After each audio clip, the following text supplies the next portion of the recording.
Can Daxton Hill be the solution to the Jessie Bates situation? Let's talk about it.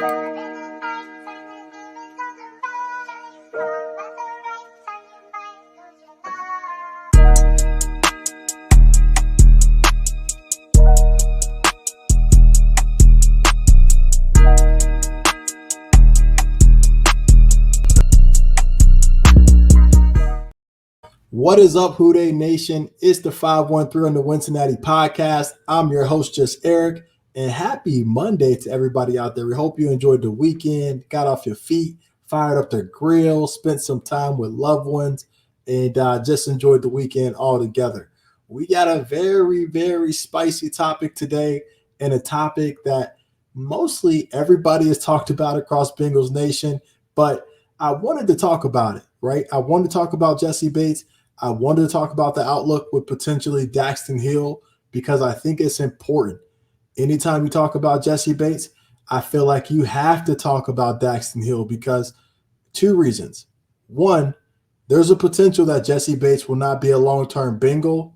Second reason being the Bengals drafted Daxton Hill in the first round, pick 31, to play defensive back, likely free safety is where he's been lining up in OTAs, pour some reports out there. So it's a very hot discussion, maybe a sensitive topic out there for some people.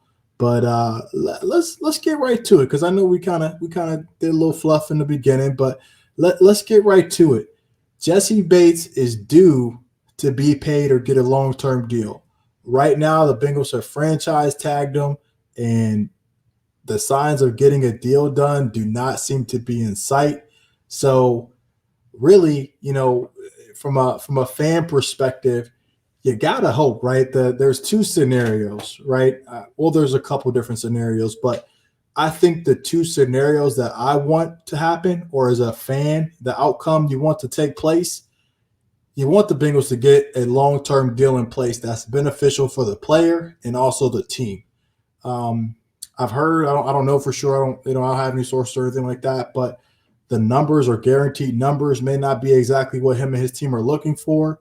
And look, we know that the Bengals have not given fully guaranteed deals like we've been seeing recently with these recent NFL deals coming out. And look, I don't know if I blame the organization for that because that's just the way the NFL has gone, right? There hasn't been many guaranteed deals. And then all of a sudden, all these fully guaranteed deals are coming out of the woodwork. So the first scenario, hopefully the team gets it worked out with Jessie, can extend him, give him a long-term deal. Then this conversation is null and void as far as Daxton Hill stepping into his place.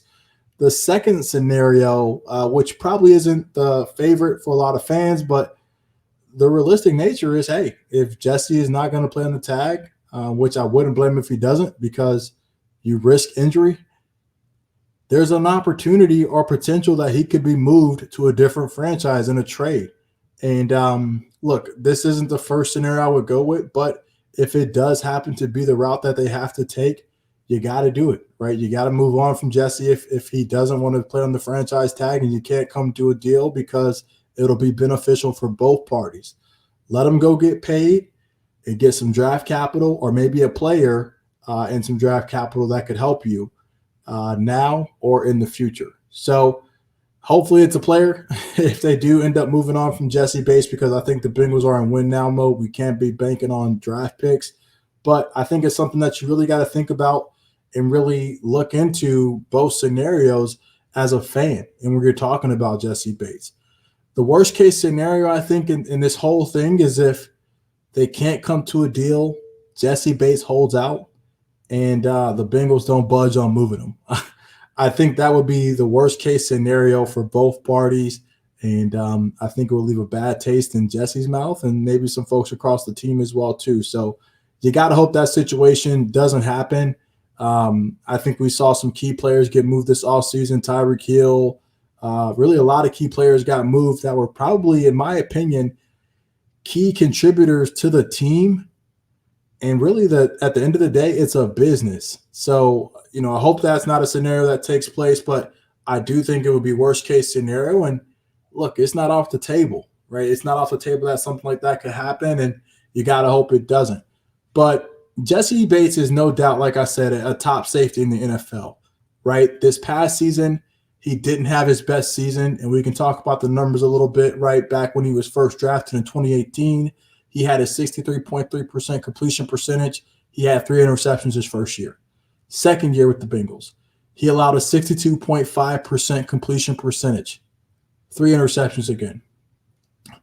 2020, his third season with the team, he allowed a 54.4% completion percentage, and then he had 3 interceptions.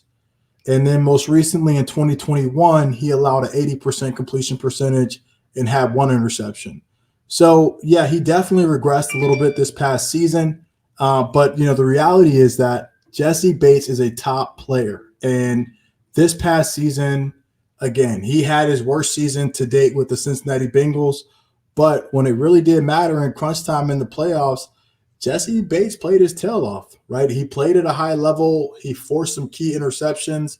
And, overall, he is one of those guys. I think I heard someone talking about it. He's one of those guys that have been a part of this team from the start. And when I say the start, I'm saying when they were bad to seeing the complete turnaround. And he's one of the guys that bought into Zach Taylor, bought into the culture turnaround. He was a part of turning that around just as much as Joe Burrow was. So I think you look at Jessie Bates' stats and you say he definitely regressed his most recent season with the Bengals. Does that deserve a top-notch deal? That's not my decision to make, right? That's the organization's decision. I'm sure Jessie Bates wants to get the highest paid contract he can get, or maybe not even that. Maybe just get paid a reasonable amount and be guaranteed that he's going to get paid that amount. But neither here nor there. He is a cornerstone piece from a culture perspective, in my opinion. Now, if the Bengals lost Jessie Bates, I don't think it would shake the foundation as much, because I think it would just be the Bengals maybe moving on and adjusting to new times and, adjusting to the new NFL. That's just kind of what we're seeing right now. But I do think, you do lose something with Jessie. You lose productivity, you lose veteran leadership, and you also lose, in my opinion, Jessie's prime years are ahead of him. I think he's young right now. The next couple of years, he's probably going to play at a very high level. I think part of his drop-off this past season was due to him being worried about a long-term contract. He even mentioned in an interview that part of the reason he wasn't happy with how he played, I think the first half of the season, but he admitted, hey, look, I've been thinking about my contract. I've been thinking, hey, am I going to be able to buy my mom a house here in Cincinnati, or are we going to have to go set up shop somewhere else? So I don't blame Jessie for, maybe having those thoughts in the back of his head and thinking about that while playing and being a little distracted. And I respect him for really owning up and talking about that, because I think that played a big part in him being able to get back on track and play at a high level in the playoffs, because, hey, he was out there just playing football. Now, when you talk about Jessie Bates potentially leaving, right, everybody knows the Bengals drafted Daxton Hill. And Daxton Hill was a safety slot cornerback out of Michigan University. This past season with Michigan, he played slot corner, right, mostly in the slot. I think his year prior to, he actually did play some safety, single high and two high safety. And also as a freshman, he played safety as well too. So, I mean, he had the experience playing safety at Michigan. And when he moved to slot cornerback, I was doing some research, and don't quote me on this, but his move to cornerback slot nickel, it wasn't so much that he couldn't have success at the safety position. It was about Michigan having and putting the best 11 guys on the field, right? And Daxton Hill actually had that versatility to have success at two positions, free safety and slot cornerback, where his competition maybe didn't have that versatility. So Daxton Hill's move to slot cornerback is not a knock on him at Michigan. He wasn't underperforming as a player. It was more about a move for making the team better. And that's something I think when you learn more about Daxton Hill and you read about Daxton, he is a great fit for this team because he is a team player. A lot of guys could have complained through a fit, playing out of position or not playing the position that they want to play in the slot corner from playing free safety. Because, look, when you look at it, Slot corner is becoming its own position, but not many times do people look at the slot cornerback and say, hey, this guy can easily move back and play free safety. But Dax is one of those guys. And the real question, like I said, can he fill the shoes of Jessie Bates? I think realistically, you'll see a drop off from Jessie Bates to Daxton Hill, which is to be expected. Daxton Hill is a rookie coming into the NFL. You cannot expect for Daxton Hill to have the same success that Jessie Bates had coming into the league. Now, that doesn't mean that Daxton Hill can't come into Cincinnati and be defensive rookie of the year if he plays lights out. I mean, that could happen, and that's a scenario that always takes place. But I think when you're kind of tempering expectations and knowing who Jessie Bates was as a player, that range that Jessie Bates has, maybe the instincts and the chemistry that Jessie Bates has with Von Bell, that's something that you have to kind of build up. You can't just recreate that instantly. You have to build that. You have to earn that.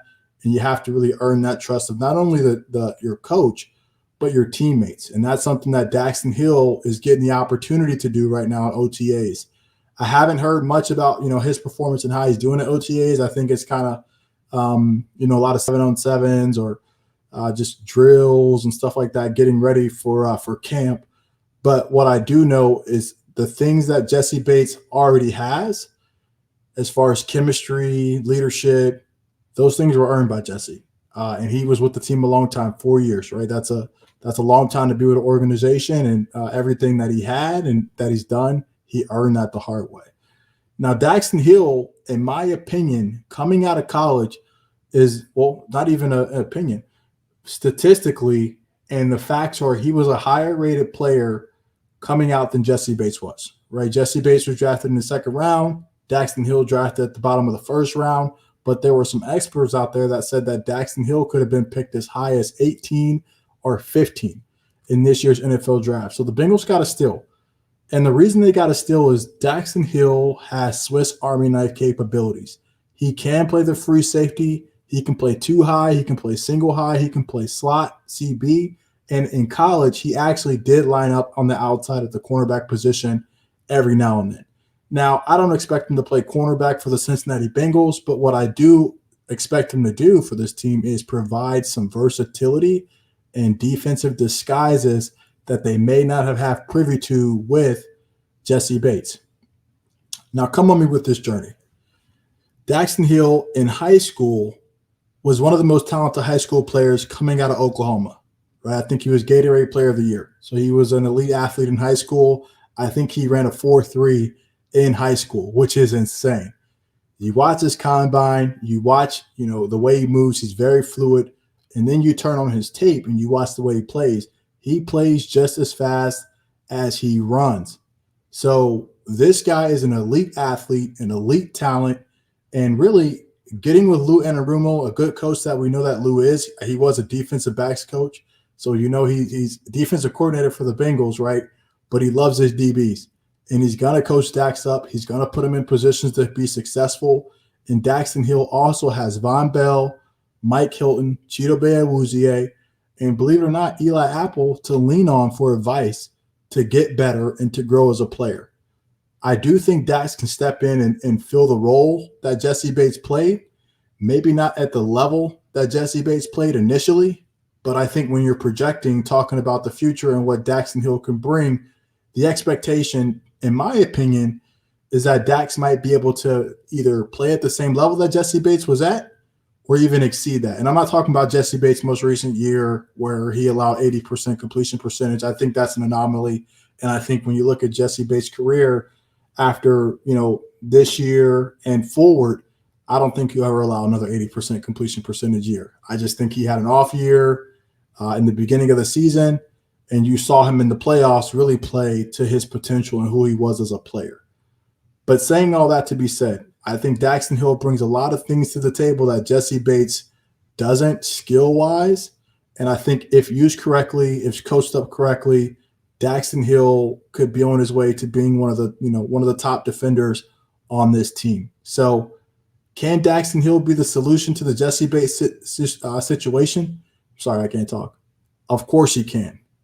Maybe not at the beginning. He won't play at a high level like Jessie Bates, but over time, You got to expect draft picks to develop and continue to get better. And the Bengals have shown that they have been able to draft defensive backs, right? Prior to this, they've had success drafting defensive backs, and they've also had success getting those free agents and having them buy into success. A lot of guys that came in as free agents for the Bengals that were new to the system had career years here in Cincinnati, and that's a big deal. That's a testament to the coaching. That's a testament to the scheme, and I see no reason that Daxton Hill cannot be the solution to the Jessie Bates situation, right? I think he can be the solution, and I cannot wait to find out and see how Daxton Hill plays this season. Hooday, we appreciate you all tuning in to the Wincinnati podcast. We hope you have a great, productive Monday. We'll catch you next time.